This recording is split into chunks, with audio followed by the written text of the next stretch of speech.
একসময় মাদারীপুরে বৈশাখের সবচেয়ে আকর্ষণ ছিল গ্রামীণ জনপদের মেলা, যা এই এলাকায় গোলইয়া নামে পরিচিত। এই মেলায় আকর্ষণ থাকতো বিভিন্ন ধরনের মাটির খেলনার প্রতি। গোলইয়ার জন্য মাটির খেলনা তৈরি করতে 2-3 মাস আগে থেকেই ব্যস্ত থাকতো কুমারপাড়া। তারা বিভিন্ন ডিজাইনের ছোট বড় খেলনা তৈরি করত মেলায় বিক্রি করার জন্য। পহেলা বৈশাখ থেকে শুরু হয়ে পুরো মাস জুড়ে চলতো এই মেলা। মাদারীপুরের আড়িয়াল খাঁ ও কুমার নদ থেকে মাটি এনে কুমাররা খেলনা তৈরি করত। খেলনার পাশাপাশি মাটির হাঁড়ি পাতিল কলসি সহ বিভিন্ন ধরনের জিনিসপত্র তৈরি করত। খেলনার মধ্যে মাটির হাঁড়ি পাতিল পুতুল হাতি ঘোড়া বানর সিংহ দোয়েল কচ্ছপ হাঁস মুরগি সহ বিভিন্ন পশু পাখি থাকতো। আর ফলের মধ্যে থাকতো আম জাম কাঁঠাল লিচু পেয়ারা তাল সহ বিভিন্ন ধরনের মাটির খেলনা। একসময় মাদারীপুরের বিভিন্ন বটগাছের নিচে নদীর পাড়ে খোলা মাঠ সহ মাদারীপুরের বিভিন্ন জায়গায় মেলা হতো। বছরের সবচেয়ে বেশি আয় হতো এই বৈশাখী মেলায়। বাংলাদেশের বিভিন্ন জেলায় মেলার নানান রকমের আঞ্চলিক নাম রয়েছে।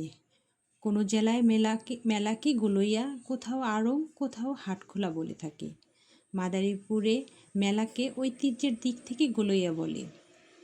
মেলা কথাটি মনে হলেই বাঙালির গন্ধ ভেসে আসে। মেলা হচ্ছে ধুমধামের বড় হাতিয়ার। 12 মাসের মেলার উদ্বোধন যেন এই বৈশাখী মেলার মধ্যেই হয়। আমাদের মাদারীপুর জেলায় সকল ধর্মের মানুষের বসবাস। এই কারণে এই জেলায় বিভিন্ন পূজা পার্বণ বিশেষ বিশেষ দিনে বিভিন্ন ধরনের উৎসব ও গ্রামীণ জনপদ থেকে শুরু করে শহরের জনপদে মেলা বসত। পহেলা বৈশাখ মেলা বাঙালির জীবনের বোধন। এজন্য বৈশাখী মেলাকে আদি মেলা বলা হয়। একসময় মাদারীপুর জেলায় মেলার যে গ্রামের বিভিন্ন হাট বাজার খোলা জায়গা স্কুল মাঠ বড় গাছের নিচে বিশেষ করে বট গাছের নিচে নদীর পাড়ে মন্দির প্রাঙ্গণে যেসব মেলা বসত সেসব মেলায় খাঁটি বাঙালির গন্ধ পাওয়া যেত। একটা আলাদা ঐতিহ্য ছিল, যেখানে গেলে মানুষের মন ভরে যেত, মানুষ একটা আলাদা আনন্দ পেত। কিন্তু আজ কালের বিবর্তনে এসব মেলা হারিয়ে যেতে বসেছে।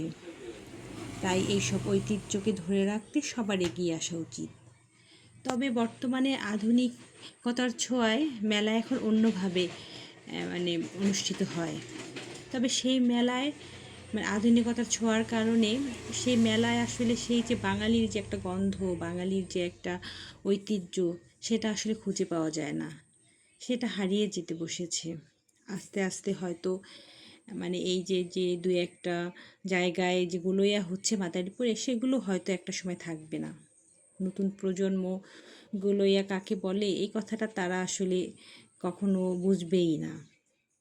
তারা আধুনিকতার ছোঁয়ায় যেগুলো সাজানো গুছানো সুন্দর পরিপাটি করে মেলা হয় সেগুলোতেই তারা অভ্যস্ত হয়ে পড়বে। কিন্তু একটা সময় মাটির সাথে মাটির গন্ধে বাঙালির যে একটা মেলা হতো, সেখানে অনেক মানুষের একটা মিলন মেলা হতো এবং মাটির জিনিসপত্র বাঁশ বেত বিভিন্ন ঐতিহ্যবাহী জিনিস পাওয়া যেত। সেগুলো একটা সময় আর পাওয়া যাবে না। 2-1টা জায়গায় এখনও মাদারীপুরের বাসী এগুলো ধরে রেখেছে।